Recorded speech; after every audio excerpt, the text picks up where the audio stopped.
దేవునికి స్తోత్రం. హల్లెలూయా. దేవుని బిడ్డలారా, మన ప్రియ ప్రభువును మన రక్షకుడైన యేసు నామములో ఈ యొక్క 27వ దినపు ప్రార్థన కూడికకు చేరువచ్చిన దేవుని పిల్లలైన మీ అందరికీ ప్రభువైన యేసుక్రీస్తు వారి యొక్క అతి శ్రేష్టమైన నామములో అందరికీ వందనాలు, శుభాలు తెలియపరుస్తున్నాం. ఈ యొక్క కూడికల ద్వారా మీరు ఎంతగానో బలపడుచున్నారని నేను నమ్ముచూ ఉన్నాను. అలాగే ఈ వర్తమానాలు మరి ఆన్లైన్లో కూడా అప్లోడ్ చేయడానికి దేవుడు సహాయం చేస్తూ ఉన్నాడు. మరి రాత్రి నేను ఇంటికి వెళ్ళి మళ్ళీ వర్తమానం మొత్తం విని పడుకున్నాను. దేవుడు మళ్ళీ నాతో మాట్లాడినట్లుగా అనిపించింది. పూర్తిగా మరి 45 మినిట్స్ విని ప్రభువుని నేను ఎంతగానో మహింపరిచాను. దేవునికి స్తోత్రం. మరి 27వ దినము దేవుని వాక్యాన్ని మనం ధ్యానం చేసుకుందాం. మన యొక్క ధ్యాన అంశము దేవుని పిల్లలు మరియు పాపము. దేవుని పిల్లలు మరియు పాపము. Sin and the child of God. మన యొక్క ధ్యాన భాగము పరిశుద్ధ బైబిల్ గ్రంథంలో నుండి యోహాను రాసిన మొదటి పత్రిక 3వ అధ్యాయము 4వ వచనం నుండి 9 వరకు ఉన్న దేవుని మాటల్ని అందరం కలిసి చదువుకుందాం. యోహాను రాసిన మొదటి పత్రిక 3వ అధ్యాయము 4 నుంచి 9 వరకు ఉన్నటువంటి దేవుని మాటల్ని అందరం కలిసి బిగ్గరగా చదువుదాం ఏక సమయంలో. పాపము చేయు ప్రతి వాడును ఆజ్ఞను అతిక్రమించును, ఆజ్ఞాతిక్రమమే పాపము. పాపములను తీసివేయుటకై ఆయన ప్రత్యక్షమాయనని మీకు తెలియను. ఆయన యందు పాపమేమీ లేదు. ఆయన యందు నిలిచియుండువాడెవడును పాపము చేయడు. పాపము చేయవాడెవడును ఆయనను చూడను లేదు, ఎరుగను లేదు. చిన్నపిల్లలారా, ఎవరిని మిమ్మల్ని మోసపరచనీయకుడి. ఆయన నీతిమంతుడై ఉన్నట్టు నీతిని జరిగించు ప్రతి వాడును నీతిమంతుడు. అపవాది మొదటి నుండి పాపము చేయుచున్నాడు గనుక పాపము చేయవాడు అపవాది సంబంధి. అపవాది యొక్క క్రియలను లయపరచుటకే దేవుని కుమారుడు ప్రత్యక్షమాయెను. దేవుని మూలముగా పుట్టిన ప్రతి వానిలో ఆయన బీజము నిలుచును గనుక వాడు పాపము చేయడు. వాడు దేవుని మూలముగా పుట్టినవాడు గనుక పాపము చేయజాలడు. దీనిని బట్టి దేవుని పిల్లలెవరో అపవాది పిల్లలెవరో తేటపడును. నీతిని జరిగించని ప్రతి వాడును తన సహోదరుని ప్రేమింపని ప్రతి వాడును దేవుని సంబంధులు కాదు. 9 వరకే, అయితే 10 వరకు చదివించాను. 9 వరకే మనం ధ్యానం చేసుకుంటాం. మరి చాలా సంతోషం. ఎంతో అననుకూల పరిస్థితులు ఉన్నా కూడా, వాతావరణ పరిస్థితులు బాగలేకపోయినా మీరు ఆసక్తితో రావటాన్ని బట్టి మీకు ప్రత్యేకమైన వందనాలు తెలియజేస్తున్నాను. మీరు అందరూ బాగున్నారా? సంతోషంగా ఉన్నారా? చాలా డల్గా కనిపిస్తున్నారు. మరి ఉదయకాలము పనులు, మరి ప్రయాసతో కూడినటువంటి పరిస్థితులు. మరి మాకు కూడా చిన్న పండుగకి ఫీవర్ వచ్చింది. మళ్ళీ పెద్ద ఆయన దగ్గర చిన్న ఆయనకి వచ్చింది. సరే, ఎన్ని ప్రతికూల పరిస్థితులు ఉన్నా మరి పగలు జోసఫ్ బ్రదర్ వాళ్ళు హౌస్ చేంజ్ అవుతుంటే అక్కడ ప్రార్థించి మరి కొన్ని ఫ్లెక్స్లు డిజైన్ చేసుకొని అక్కడ మందిరం కొరకు వాస్తవానికి ఏలూరు వెళ్ళాలని ఆశపడ్డాను. ఈరోజు అవ్వలేదు. విజయవాడ వెళ్ళాల్సి ఉంది. కొన్ని ఈ టెక్నికల్గా కొన్ని కావాలి మందిరానికి. వాటి కొరకై మీరు ప్రార్థన చేయండి. మరి ఈ యొక్క కూడికల ద్వారా మనము మేలులు పొందాలి. మరి ఇంటికి వెళ్ళిన తర్వాత కూడా ఈ వాక్యము మన యొక్క ఈ పగల ప్రార్థించలేకపోయాను, చాలా బాధపడుతున్నాను వచ్చాక. మరి ఉదయమే లేచి ప్రార్థించే ఓపిక ఉండట్లేదు, భారంగా ఉంటుంది దేహం. అయినప్పటికీ కూడా మరి ప్రార్థన చేయాలి. ఎంత భారముగా ఉన్నా కూడా ప్రార్థన తప్పకుండా మనము చేయవారిగా ఉండాలి. అప్పుడే మనకి ఇంకా శక్తి అనేది దేవుడు తప్పకుండా ఇస్తాడు. సరే, మరి sin and the child of God, దేవుని పిల్లలు మరియు పాపము. 4వ వచనంలో దేవుని యొక్క పిల్లలలో ఆ పాప స్వభావము, పాపం అనే విషయంలో వాళ్ళు ఎలా ఉంటారు, వారి యొక్క అనుభవాలు ఏ రీతిగా ఉంటాయి, యేసు ప్రభు ఏం చేశాడు అనే విషయాల్ని గ్రంథకర్త మనకి తెలియచేస్తూ ఉన్నాడు. 4వ వచనంలో పాపము చేయి ప్రతివాడును ఆజ్ఞను అతిక్రమించును, ఆజ్ఞాతిక్రమమే పాపము. ఆజ్ఞ లేకపోతే అది పాపం అవదు. దేవుడు వ్యభిచరించవద్దు అని చెప్పకపోతే వ్యభిచరించటం పాపం కాదు. దొంగతనం చేయొద్దు అని చెప్పిన ఆయన వ్యభిచరించవద్దని కూడా చెప్పాడు. అబద్ధం ఆడొద్దని కూడా చెప్పాడు. నరహత్య చేయవద్దని కూడా చెప్పాడు. నీ పొరుగువానిది ఏది ఆశించవద్దని కూడా చెప్పాడు. ఈ 10 కమాండ్మెంట్స్లో 2 విభాగాలు ఉన్నాయి. మొదటిది దేవునికి మానవునికి సంబంధించిన ఆజ్ఞలు 5. నీ దేవుడైన యెహోవాను నీ పూర్ణ హృదయంతో, పూర్ణాత్మతో, పూర్ణ మనసుతో నీ దేవుడైన యెహోవాను ప్రేమింపవలెను, నిన్ను వలె నీ పొరుగువారిని ప్రేమింపవలెను. ఈ 2 కూడా అంటే దేవుని ప్రేమించటం అనేది men to men, men to God. మనిషికి దేవునికి ఉన్నటువంటి ఆజ్ఞలు 5, 10లో మనిషికి మనిషి చేయాల్సిన ఆజ్ఞలు 5, 2 భాగాలు. అర్థమైందండి? దేవుని ప్రేమించాలి, ఇంకొక భాగంలో మనిషిని ప్రేమించాలి. దేవునికి స్తోత్రం. ఈ 10 ఆజ్ఞల్లో కూడా మనం చూసినట్లయితే నీ దేవుడైన యెహోవాను నేను తప్ప వేరొక దేవుడు ఉండకూడదు. పైన ఆకాశం అందే కానీ, క్రింద భూమి అందే కానీ, భూమి క్రింద నీళ్ళ అందే కానీ ఏ రూపమైన విగ్రహమునైనా చేసుకోనకూడదు, వాటిని పూజించకూడదు. అంటే దేవుని విషయంలో ఈ 2 ఆజ్ఞలు కూడా. 3rd వన్, మీ దేవుడైన యెహోవా నామమును వ్యర్థముగా ఉచ్చరింపకూడదు. Men to God. విశ్రాంతి దినమును పరిశుద్ధంగా ఆచరించుటకు జ్ఞాపకం చేసుకోవాలి. Man to God. నీ దేవుడైన యెహోవా నీకు అనుగ్రహించి దేశంలో నీవు దీర్ఘాయుష్మంతుడగినట్లు నీ తండ్రిని తల్లిని సన్మానించు. Men to men.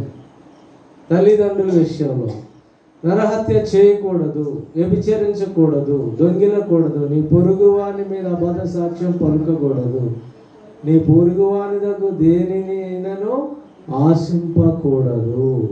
దేవునికి స్తోత్రం. ఇలా మనం డివైడ్ చేసుకోవచ్చు ఈ 10 ఆజ్ఞలు. సో ఇక్కడ దేవుని బిడ్డలారా, ఈ 10 ఆజ్ఞలు కూడా దేవుడు ఇచ్చాడు. వీటిని ఎంఫసైజ్ చేశాడు. మొత్తం 613 ఆజ్ఞలు ఉన్నాయి ధర్మశాస్త్రంలో. ప్రధానమైన మొదటిగా 10 ఇచ్చాడు. ద్వితీయోపదేశకాండంలో ఇంకా డీటెయిల్డ్గా ఏమేమి చేయాలి చేయకూడదు అనే మొత్తం కలిపి మనం చూస్తే 613 ఆజ్ఞలు. ఈ 10 తర్వాత 603 ఇచ్చాడు. 612 చేసి ఒకటి తప్పిపోయినా కూడా ధర్మశాస్త్రం అంతా కూడా తప్పిపోయినట్లే. అందుకే ధర్మశాస్త్రం మూలముగా ఏ మనిషి నీతిమంతుడిగా తీర్చబడడు. అయితే పాపము చేసే ప్రతి వ్యక్తి కూడా ఆజ్ఞను అతిక్రమిస్తాడు. అంటే దేవుడు చేయొద్దన్న దాన్ని చేస్తాడు. అలా అతిక్రమించటమే పాపం. పాపానికి డెఫినేషన్ ఏంటంటే ఆజ్ఞాతిక్రమమే పాపము. ఆ పెనాల్టీ ఆఫ్ సిన్ అనేది కూడా ఉంది. పాపం చేయటం వల్ల, పాపం వల్ల వచ్చే జీతం అనేది కూడా ఉంది. పాపం ఎందుకు చేయకూడదు, దానికి పెనాల్టీ ఉంది. అది ఎలాంటి పెనాల్టీ అంటే భయంకరమైన పెనాల్టీ. అది మరణం, అది నిత్య మరణం. కనుక పాపము వలన వచ్చేటువంటి జీతము మరణం. కనుక ఇక్కడ చూడండి, రోమీలకు రాసిన పత్రిక 4వ అధ్యాయము 15వ వచనంలో మనం చూస్తే, రోమీలకు రాసిన పత్రిక 4:15లో మనం చూస్తే, ఏలైనగా ధర్మశాస్త్రము ఉగ్రతను పుట్టించును, ధర్మశాస్త్రము లేని యెడల అతిక్రమమును లేకపోవు. ధర్మశాస్త్రం ఏం చేస్తుంది? నువ్వు తప్పు చేసినప్పుడు నేను చంపమని చెప్తా ఉంది.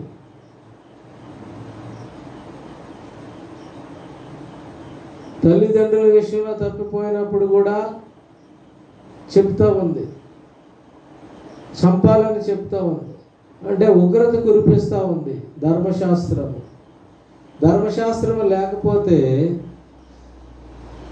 అతిక్రమము కూడా ఉండదు, దాన్ని అతిక్రమించటం కూడా ఉండదు.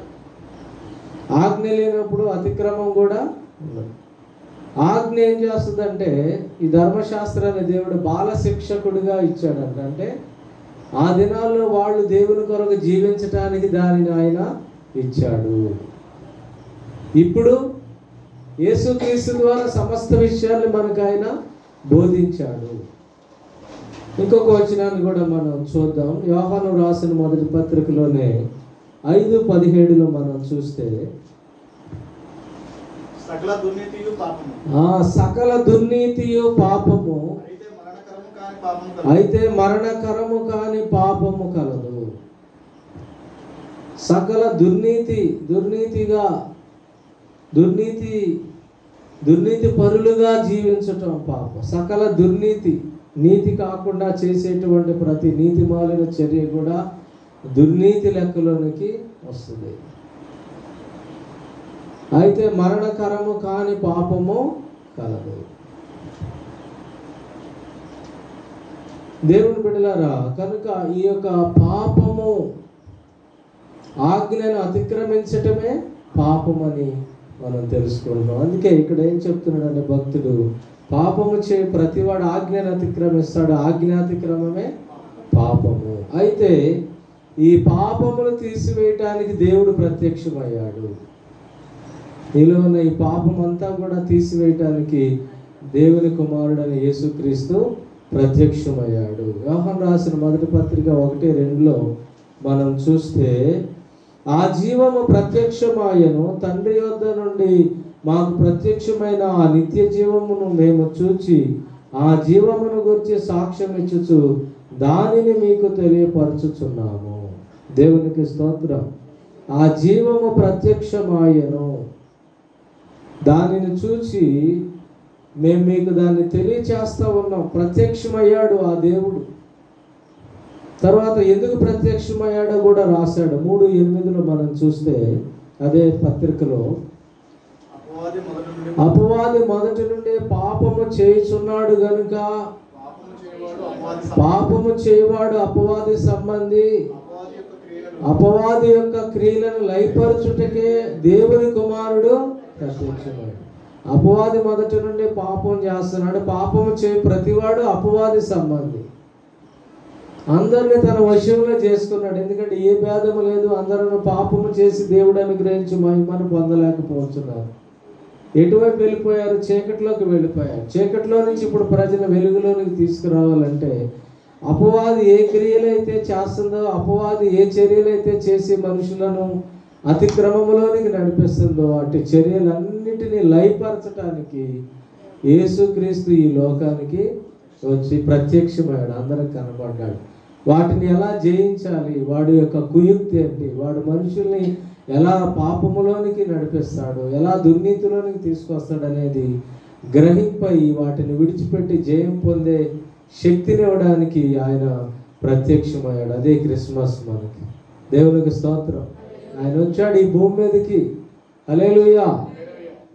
ఇంకొక వచనాన్ని కూడా మనం చూస్తే, ఆయన పాపమును తీసివేయడానికి వచ్చాడు. అంతేకాదు, అంతకుముందు తన సంబంధులుగా మనం ఉన్నప్పుడు, అపవాది సంబంధులుగా ఉన్నప్పుడు పాపము చేసి అది మనలో నుండి పోవాలి. అది మనలో నుండి తీసివేయడానికి అపవాది యొక్క క్రియలేంటి? ఇదిగో పాపము చేయిస్తాడు, పాపి అనే నేరము కూడా మోపుతాడు. అది అపవాది లక్షణం. మళ్ళీ ఈ వ్యక్తికి నువ్వు నరకం ఇవ్వాలి, నువ్వు న్యాయవంతుడు అయితే ఈ ఫ్రూట్ తినండి బాగుంటుంది అని చెప్పాడు. ఫ్రూట్ తినమని చెప్పలేదు. సారీ, మీరు చావరు, దేవతల వలె ఉంటారని చెప్పాడు. అపవాది ఏం కోరుకుంటాడంటే దైవత్వాన్ని కోరుకుంటాడు, ఆయన ఆరాధించాలని కోరుకుంటాడు, దేవుని స్థానాన్ని ఆక్రమించాలని చూస్తాడు. ఏ దేవుడైతే తను కలుగు చేశాడో ఆయనకు వ్యతిరేకమైన పాపం చేయటానికి చూస్తాడు. ఇది నిజమా అని చెప్పాడు. స్త్రీకి ఎప్పుడైనా ఒక డౌట్ వేస్తే చాలు, అందులో పడి కొట్టుకులాడుతుంది. ఇక అదే ఆలోచించి ఆ ఫ్రూట్నే చూసి చాలా అందంగా ఉన్నట్టుగా తినకముందే రుచిగా అనిపించిందండి. పాపము యొక్క ఫలితం అంటండి ముసిని పొండంత చేదంట. బా, ఎంత చేదండి. ఇక అది తినాలనిపిస్తుంది. తర్వాత మీరు చావరని చెప్పాడు, నిశ్చయముగా చనిపోతారని దేవుడు చెప్పాడు. అంటే అపవాదికి మరణం తెలియదు అప్పుడు వరకు, కానీ చావరని చెప్పారు. కానీ మరణాన్ని కొని తెచ్చుకున్నారు. మహిమ వస్త్రాలు వాళ్ళ నుంచి వేరైపోయినాయి, దేవుని చూడలేకపోయారు, బలహీనులు అయిపోయారు. సృష్టి అంతా కూడా గలిబిలైపోయింది పాపం చేయటం వల్ల.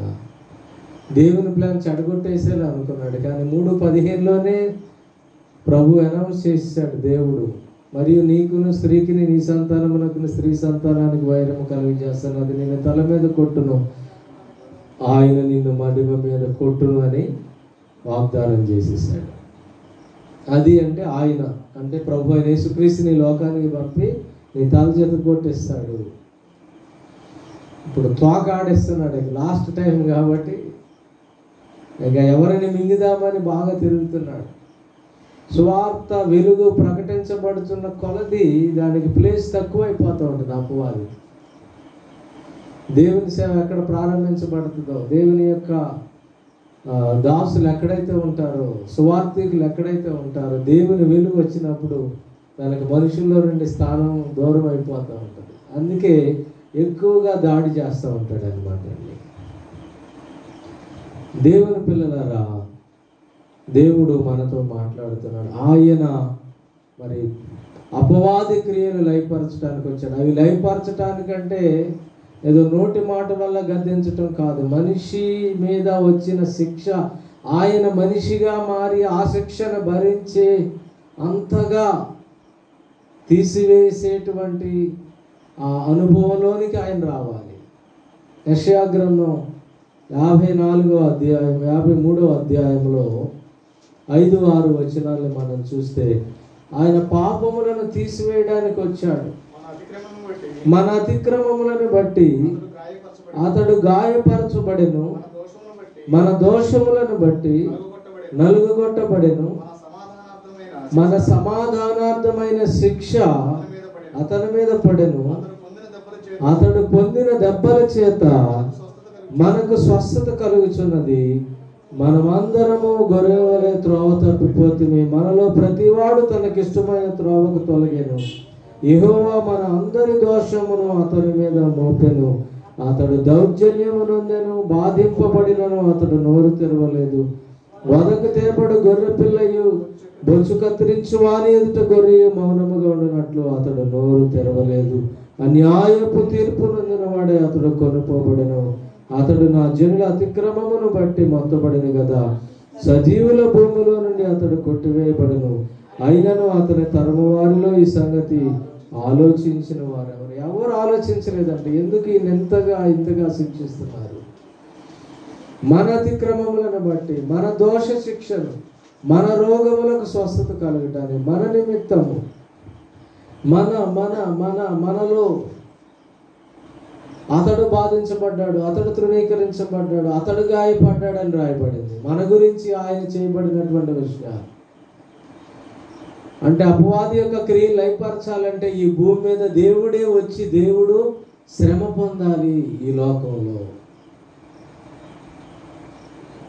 దానిని ఎరిగి కూడా ఈ లోకానికి వచ్చాడు. అది దేవుని యొక్క ప్రేమ మన యెడల. దేవునికి స్తోత్రం. అలాగే యోహాను రాసిన సువార్త 1:29లో మనము చూస్తే, మరునాడు యోహాను యేసు తన వద్దకు రాగా ఇదిగో లోక పాపములను మోసుకొని పోవు దేవుని. ఆయన ఎవరంటే లోక పాపములను మోసుకొని పోవు దేవుని గొర్రెపిల్ల. కొరింథీయులకు రాసిన 2వ పత్రిక 5వ అధ్యాయము 21వ వాక్యాన్ని మనం చూస్తే, ఎందుకనగా మనము ఆయన యందు దేవుని నీతి అగునట్లు పాపమెరుగని ఆయన మన కోసము పాపముగా చేసెను. చూడండి, ఎందుకనగా మనము ఆయన యందు దేవుని నీతి అవ్వాలి. పాపాత్ములమైన మనకు నీతి కావాలి. అలా నీతి అవటము కొరకు పాపమే ఎరుగనటువంటి ఆయన మన నిమిత్తము పాపముగా చేయబడ్డాడు. మనలో ఉన్న పాపమంతా కూడా ఆయన మీద ఆ సిలువలో మోపబడినప్పుడు, మన దోష శిక్ష అంతా ఆయన భరించినప్పుడు, ఆ పాపానికి ఇవ్వబడేటువంటి శిక్ష యేసయ్య మోసాడు. దేవునికి స్తోత్రం, దేవునికి మహిమ. యోహాను రాసిన మొదటి పత్రిక 2:29 మనం ధ్యానం చేసిన మాటే, ఆయన నీతిమంతుడని మీరు ఎరిగి ఉన్న ఎడల నీతిని జరిగించి ప్రతి వాడును ఆయన మూలముగా పుట్టి ఉన్నాడని ఎరుగుదుము. కాబట్టి నీకు నీతినిచ్చాడు. ఇప్పుడు పాపాత్ముడు అయినటువంటి నీకు ఆయన నీతినిచ్చాడు. దేవునికి స్తోత్రం. పాపం ఎలా ఇచ్చాడు? పాపమెరుగని ఆయన పాపముగా చేయబడి మనల్ని నీతిమంతులుగా చేశాడు. సిలువలో పాపుల మధ్య ఆయన మరణించాడు. ఆయన నీతిని మనకిచ్చాడు. పాపము తీసివేశాడు. కాబట్టి మనం ఆయన మూలముగా పుట్టాం కాబట్టి ఆయన నీతిని మనం పొందుకున్నాం.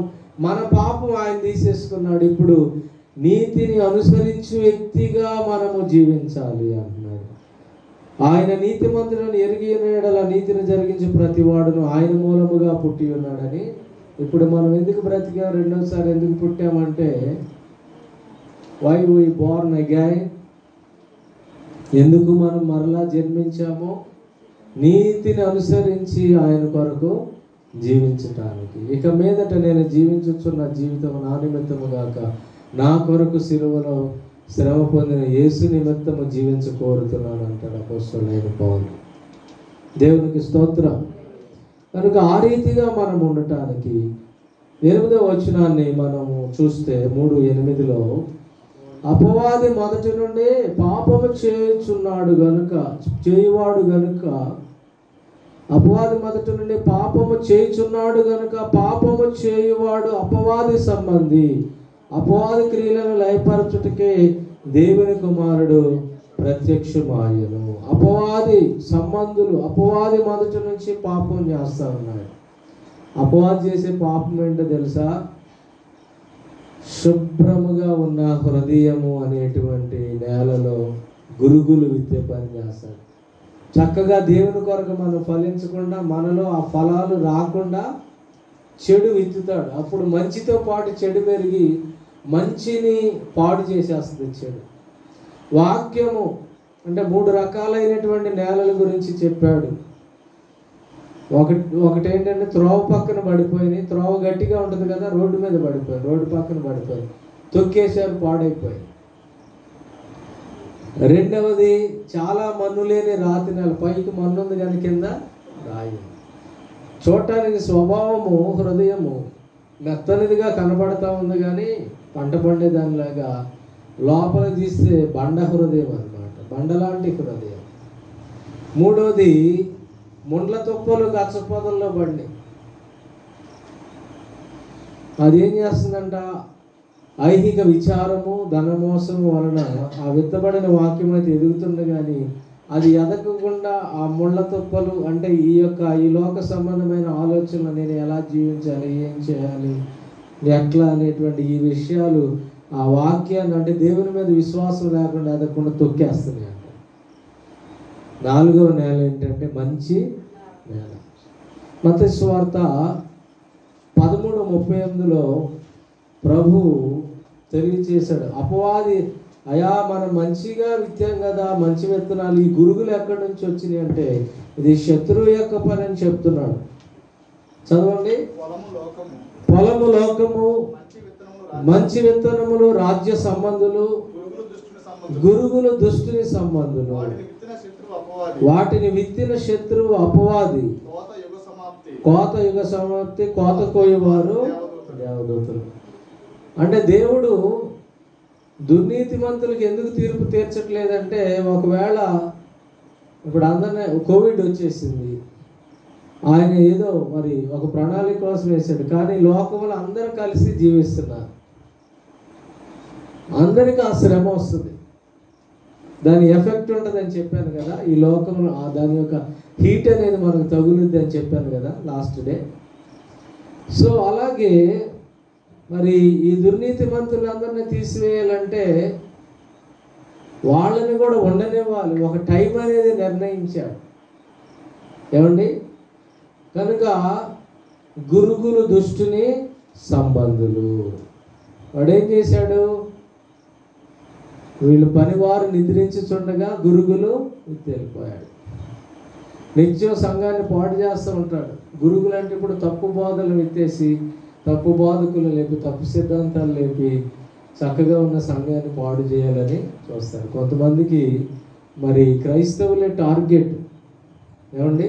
చాలామంది అట్లా తప్పిపోతూ ఉన్నారు. కనుక మనం మెలకువగా ఉండాలి. దేవునికి స్తోత్రం. యోహాను రాసిన సువార్త 8:44 కూడా మనం చూస్తే,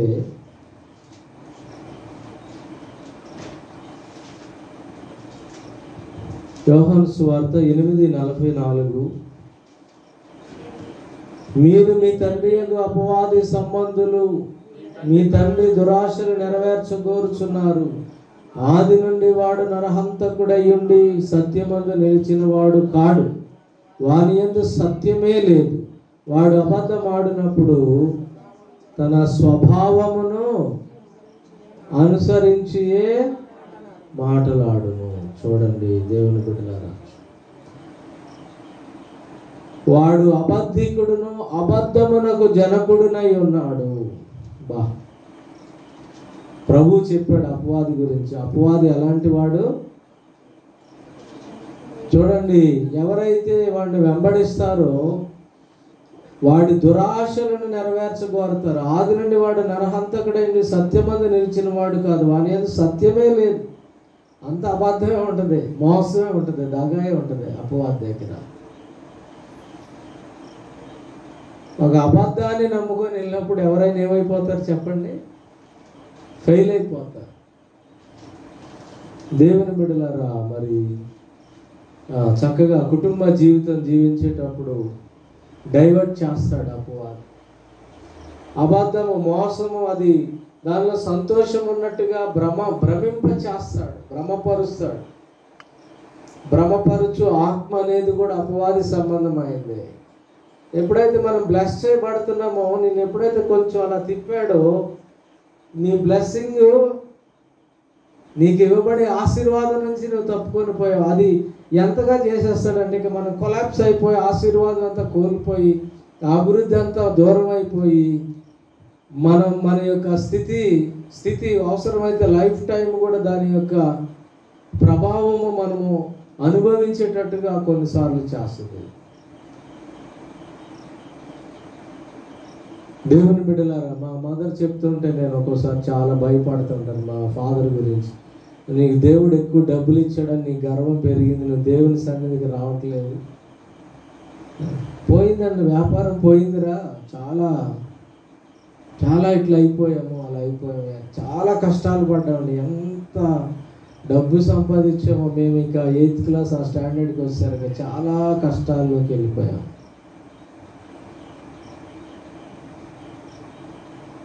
డైవర్ట్ చేస్తాడండి. చక్కగా మనం వెళ్ళేటప్పుడు, బ్లెస్సింగ్ పొందేటప్పుడు, అభివృద్ధి పొందేటప్పుడు, అలా ఎప్పుడైతే మనం ఏం చేస్తాడు, అబద్ధాన్ని కల్పిస్తూ చెప్తాడు మనకి. అది బ్యూటిఫుల్గా ఉన్నట్టుగా మనకి అనిపిస్తుంది.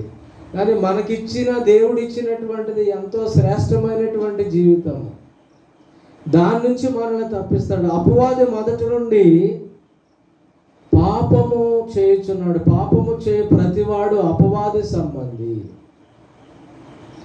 మీరు మీ తండ్రి యొక్క అపవాది సంబంధులు, మీ తండ్రి దురాశలను నెరవేర్చకూడదు. దురాశలు నెరవేర్చటం చెడ్డ ఆశను నెరవేర్చటం అండి. ఆది నుండి వాడు నరహంతకుడని సత్యమందు నిలిచిన వాడు కాడు, వాని అందు సత్యమే లేదు. వాడు అబద్ధం ఆడినప్పుడు తన స్వభావమును అనుసరించి మాట్లాడను. వాడు అబద్ధికుడును అబద్ధమునకు జనకుడునై ఉన్నాడు. అంటే అబద్ధానికి పితామహుడు ఎవరంటే సాతాను. అబ్బా, అబద్ధానికి తండ్రి ఉన్నాడండి, వాడే సాతాను. వాడు ఒక అబద్ధికుడు అనమాట. అబద్ధాలు చెప్పి నిన్ను మోసం చేస్తాడు, స్త్రీలను మోసం చేస్తాడు, పురుషులను మోసం చేస్తాడు. చాలా సులువుగా చిక్కుల్లో పెడతాడు, పాపంలో పడేస్తాడు. ఏంట్రా నేనేనా అనిపిస్తుంది. దేవుడు రివీల్ చేసి మనల్ని వెలిగించినప్పుడు ఏంట్రా నేనేనా నాకెంత దేవుడు జ్ఞానం ఇచ్చాడు, ఇట్లా నేను చేశానా అని అనిపిస్తుంది ఒక్కోసారి. నా యొక్క జీవితము, ప్రాచీన జీవితము, నా యొక్క జీవితాన్ని నేను తలుచుకున్నప్పుడు ఆ సినిమాల దగ్గర వాళ్ళందరూ కూడా ఎగబడి వెళ్తూ ఉంటే నాకు అనిపిస్తుంది, ఒకప్పుడు నేను దానికోసం ప్రాణం అనమాట.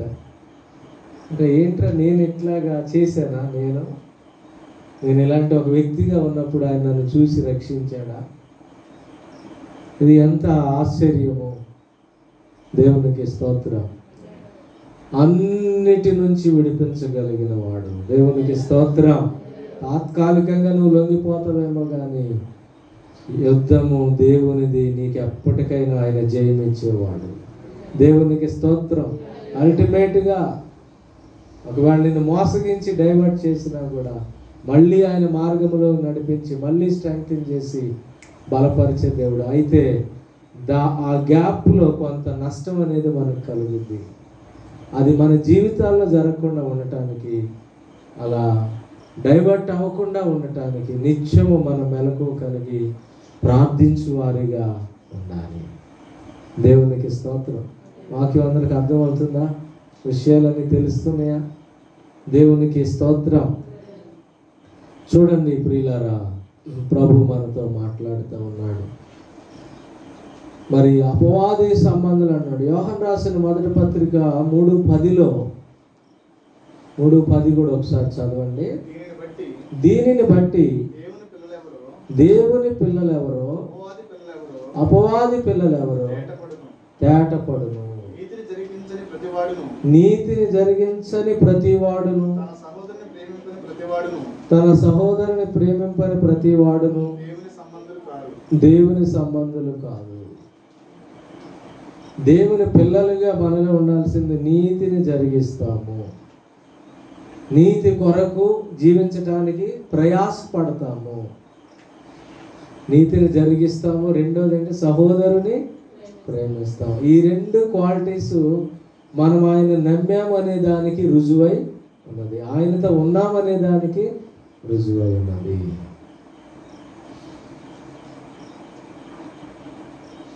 దేవుని బిడ్డలారా, దేవుడు అలాగూ మనకి శక్తినిస్తాడు. మన మెలకువ కలిగి ఉండాలి. దేవునికి స్తోత్రం. చివరి మాటలు, దేవుని మూలముగా పుడితే పాపం చేయరాదు. దేవుని మూలముగా పుట్టిన ఏ వ్యక్తి కూడా పాపం చేయదు. లోకాసు వార్త 10:18 ప్రభు చెప్పాడు, సాతానుడంట మెరుపు వలె ఆకాశము నుండి పడుట చూచితిని. ఎక్కడి నుంచి పడ్డాడు? ఎంత వేగంతో కింద పడేశాడు. మహిమను తీసేసి కింద పడేశాడు దేవుడు. అంటే పరలోకము నుండి మహిమను తీసేసి కింద పడేశాడు. ఇప్పుడు దురాత్మగా పడ్డాడు. తనతో పాటుగా ప్రకటన గ్రంథం ప్రకారము కొన్ని లక్షల ఆత్మలు, దురాత్మలు, ఆ పాము, ఆ యొక్క మహాసర్పము ఆకాశంలోని కొన్ని నక్షత్రాల కింద పడేసిందంటే ఆ నక్షత్రాలే అపవాదికి ఓటేసినటువంటి దేవదూతలు. అంటే అపవాది అతని యొక్క అనుచరులు లక్షల కొలదిగా దురాత్మలుగా వాయుమండల సంబంధమైనవిగా తిరుగుతూ ఉన్నాయి. ఎవరిని మృంగుదునని గర్జించు సింహము వలె అపవాది తిరుగుతూ ఉన్నాడు. దేవుని బిడ్డలారా, మరొక వచనాన్ని చూద్దాం. హెబ్రీ పత్రిక 2:14 యేసు ప్రభువుని కూడా శోధించాడు, అయితే ఆయన శోధనలో జయం పొందాడని రాయబడింది. హెబ్రీ 2:14 మనం చూస్తే తాను శోధింపబడి శ్రమ పొందెను గనుక శోధింపబడి వారికి నీ సహాయం చేయగలవాడై ఉన్నాడు. ఈ భూమి మీద శరీరంలో ఉన్నటువంటి ఒక వ్యక్తికి అపవాది తీసుకొచ్చే టెంప్టేషన్స్ ఎంతగా అతన్ని ప్రభావితం చేస్తాయో ఆయన కూడా దాన్ని రుచి చూసి మనకు సహాయం చేస్తున్నాడు. అపవాది దేవుణ్ణి శోధించాడా లేదా? 40 రోజులు ఉపవాసం ఉన్న తర్వాత శోధించాడు. ఇదిగో ఇది తినని చెప్పాడు, ఇదిగో అది చూడు అదన్నీ నీకు ఇచ్చేస్తానని చెప్పాడు. అక్కడి నుంచి కిందకు దూకు అన్నాడు, దేవదూతలు పట్టుకుంటారు కదా అన్నాడు. ఇదిగో ఈ రాజ్యాలన్నీ నీకు చూపిస్తా, 1 నిమిషంలో చూపించి అంటే వాడి అనుభవం అంటే 3 అండి. తిండి విషయంలో శోధిస్తాడు. ఏశావు జ్యేష్ఠత్వాన్ని పోగొట్టుకోవటానికి కారణం తిండి. కొంతమంది ఉపవాసం ఉండలేరు.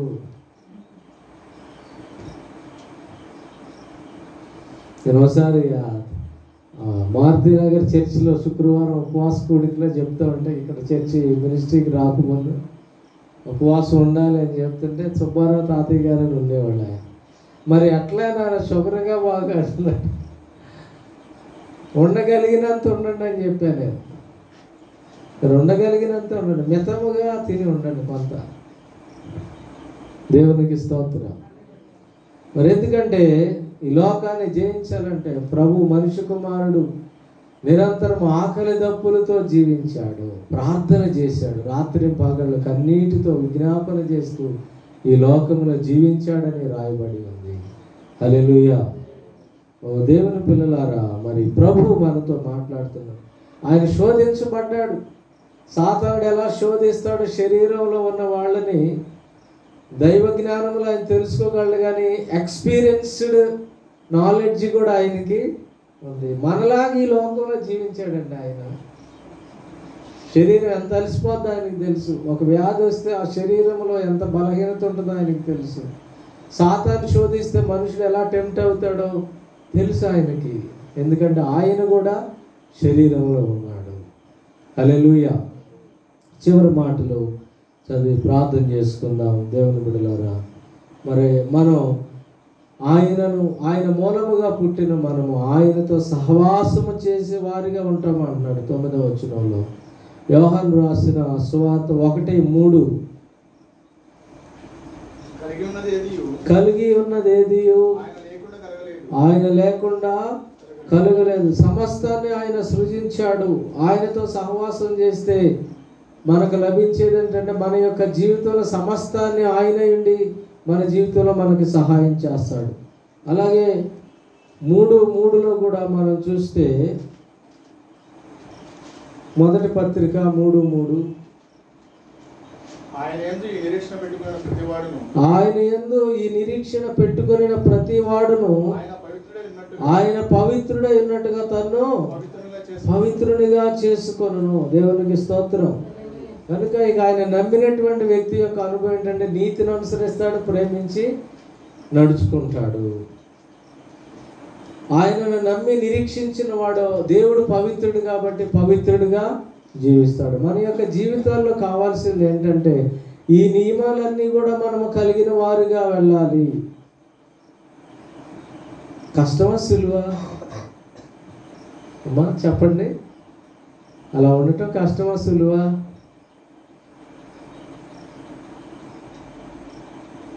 ఏంటండి మీకు అలా ఉండాలనిపించట్లేదా? లేకపోతే చెప్పండి, కష్టమా సులభమా? దేవుణ్ణి ప్రేమిస్తే సులువు, లోకాన్ని ప్రేమిస్తే కష్టం. మీకే ఇస్తున్నా 2 చాక్లెట్లు, ఏది తింటారో మీ ఇష్టం. దేవుని ప్రేమించారా ఆయన కొరకు నీతిగా జీవిస్తారు. దేవుని ప్రేమించారా పవిత్రులుగా ఉంటారు. దేవుని ప్రేమించారా సహోదరుని కూడా ప్రేమిస్తారు. దేవునికి స్తోత్రం.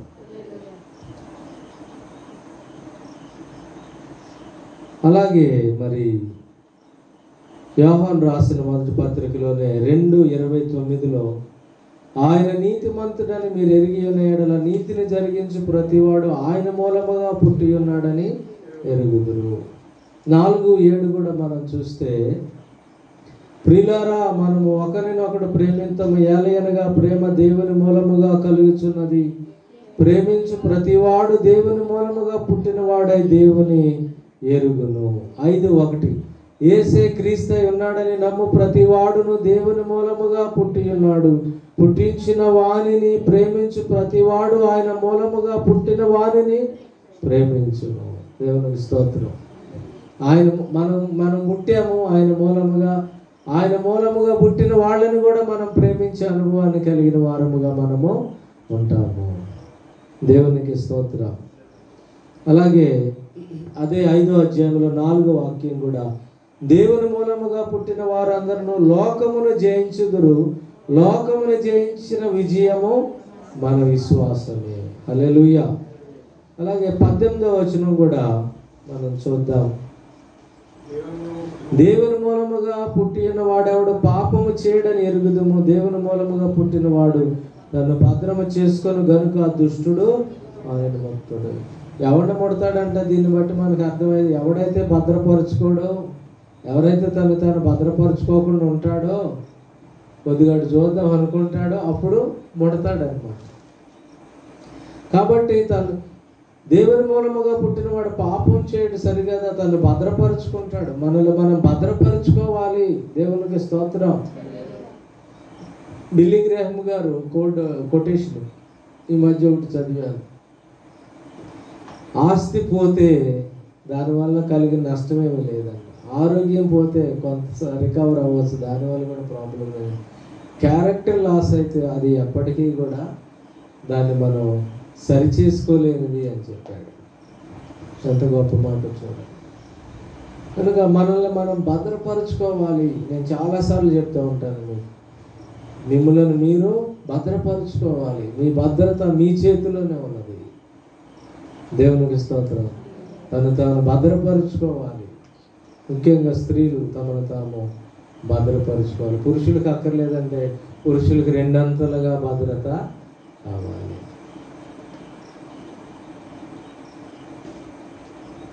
దేవునికి స్తోత్రం. ఇంకో మాట వచ్చింది కానీ దాన్ని ఆపాను, ఎందుకంటే మీరు భయపడతారు. యోహాను రాసిన 3వ పత్రిక 11వ వచనము,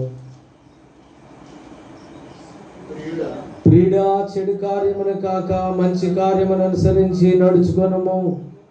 మేలు చేయవాడు దేవుని సంబంధి, కీడు చేయవాడు దేవుని చూచిన వాడు కాడు. చివరి వచనం పేతురు రాసిన 1వ పత్రిక 1:23 చదివి ప్రార్థన చేసుకుందాం. పేతురు రాసిన 1వ పత్రిక 1:23,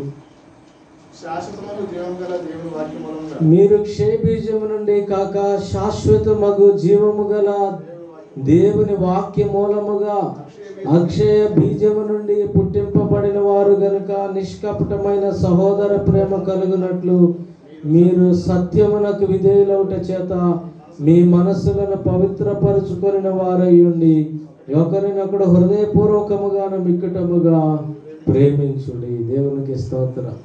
మనకివ్వబడిన ఆజ్ఞ ఏంటంటే క్రొత్త ఆజ్ఞ, మనం ఒకరినొకరు ప్రేమించాలి. సంఘములో ఒకరి పట్ల ఒకరు ప్రేమ కలిగిన వారముగా ఉండాలి. నీతిని అనుసరించిన వారిగా ఉండాలి. అపవాదికి లోబడే వారిగా ఉండకూడదు. మనల్ని మనం భద్రపరుచుకోవాలి. అట్టి కృపా దీవెన మరి దేవుని పిల్లలు మరియు పాపాన్ని గురించి దేవుడు మనకు బోధించాడు. దేవుని పిల్లలు ఎలా ఉంటారో, పాపము చేసే వాళ్ళు ఎలా ఉంటారో ఆయన బోధించాడు. కనుక మనము దేన్ని చూజ్ చేసుకున్నాం, ఆయన పిల్లలుగా అయిన తర్వాత మనం కొనసాగించవలసింది నీతి, మనం కొనసాగించవలసినది దేవుని యొక్క ప్రేమ, మనం కొనసాగించవలసింది పవిత్రత, మనం కొనసాగించాల్సింది మనల్ని మనం భద్రపరచుకునుట. అలాంటి దీవెన, అలాంటి భద్రత, అలాంటి క్షేమము పరిశుద్ధాత్మ దేవుడు మనందరికీ దయచేయునుగాక. ప్రేమ గల తండ్రి, ఎత్తబడిన వాక్యమును దీవించి ఆశీర్వదించండి ప్రభువా. మీ కృపతో నింపయ్యా. బలపరచు నాయన. మీ దీవెన కావాలి ప్రభువా, మీ ఆశీర్వాదం కావాలి నాయన, మీ భద్రత కావాలి ప్రభువా, సహాయం చేయండి. బలపరచు ప్రభువా, మీకు స్తోత్రాలు. అయా చేరి వచ్చిన బిడ్డలను దీవించండి. ఈ వాక్యాన్ని నాయన ఆన్లైన్ ద్వారా వీక్షిస్తున్న బిడ్డలను కూడా బలపరచండి. లెక్కకు అధికమైన ఈవులతో నింపండి. మీరు ఇచ్చిన వాక్కులు నాయన మా హృదయాల్లో భద్రపరచుకొని ఆ రీతిగా బలపరచబట్టానికి సహాయం చేస్తున్నాం. అయా మిగిలిన పరిచర్యలో కూడా మీ సహాయాన్ని కోరుకుంటూ, అయా రేపు జరిగేటువంటి ఆరాధనలో కూడా మీ సహాయం కోరుకుంటూ యేసు నామమున అడిగి వేడుకొంచున్నాము తండ్రి, ఆమేన్. ఈ సమయంలో మనము ప్రార్థనలు చేసుకుందాం. ఎత్తబడిన వాక్యం